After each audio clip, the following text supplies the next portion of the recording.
பாலா அவர்களுடைய நடிப்புல அண்மையில காந்தி கண்ணாடி அப்படின்ற திரைப்படம் ரிலீஸ் ஆச்சு. பாலாவிற்கு சிறந்த நடிகர் அப்படின்ற பெயர் கிடைக்கும். ஷெரீப் தயாரிப்பாளருடைய இயக்குனராக இருக்கார் அப்படின்னு பாலாஜி சக்திவேல் அவர்கள் தெரிவிச்சிருக்காரு. படம் தொடங்கும் போது பாலா சாதாரண மனிதனாக இருப்பாரு. படத்துடைய முடிவுல கதாநாயகனாக மாறிவிடுவாரு.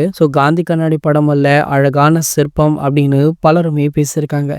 படத்துடைய வெற்றி விழா சமீபத்துல மிக பிரம்மாண்டமாக நடந்திருக்கு. அந்த வெற்றி விழாவுல படக்குழுல உள்ள அனைவருமே கலந்து கொண்டது மட்டும் இல்லாம படத்துல அவங்களுடைய அனுபவங்களை வெளிப்படையாக ஷேர் பண்ணிருக்காங்க. இந்த படம் ரிலீஸ் ஆனதுல இருந்தே பாலா மீது பல சர்ச்சைகளுமே விழுந்தது. இந்த படம் வெற்றி பெறக்கூடாது அப்படின்றதுக்காக பாலாவுக்கு எதிராக சில பேர் பாத்தீங்கன்னா அவருடைய போஸ்டர்கள் பேனர்களை கிழிப்பது அப்படின்னு படம் மோசமாக நடந்து கொண்டாங்க. இதனை அடுத்து பாத்தீங்கன்னா செய்தியாளர்களை சந்தித்து அந்த விஷயத்தை பத்தி தெளிவாக பாலா அவர்களுமே பேசியிருந்தாரு. இந்த நிலையில பாத்தீங்கன்னா தமிழக மக்களிடையே பாலாவிற்கு நல்ல பெயர் இருக்கு. தான் சம்பாதிக்கும் காசை அப்படியே மக்களுக்காக உதவி பண்றார் அப்படின்னு பலருமே இன்றளவும் தங்கள் வீட்டில் இருக்கும் ஒரு பிள்ளையை போல பாலாவை நினைச்சிட்டு இருக்காங்க. அந்த வகையில பாத்தீங்கன்னா தற்போது பாலா அவர்கள் பிரபல கட்சி ஒன்றில் இணையிருப்பதாக ஒரு தகவல் வைரலுமே ஆகிட்டு இருக்கு. அது வேற எந்த கட்சியுமே இல்ல, தமிழகத்துல தற்போது மிகப்பெரிய அளவுல வளர்ந்து நிற்கும் தளபதி விஜய் அவர்களுடைய தாவைக்க கட்சி தான். தற்போது தமிழகத்துல உள்ள 2 பெரிய கட்சிகள் அப்படின்னு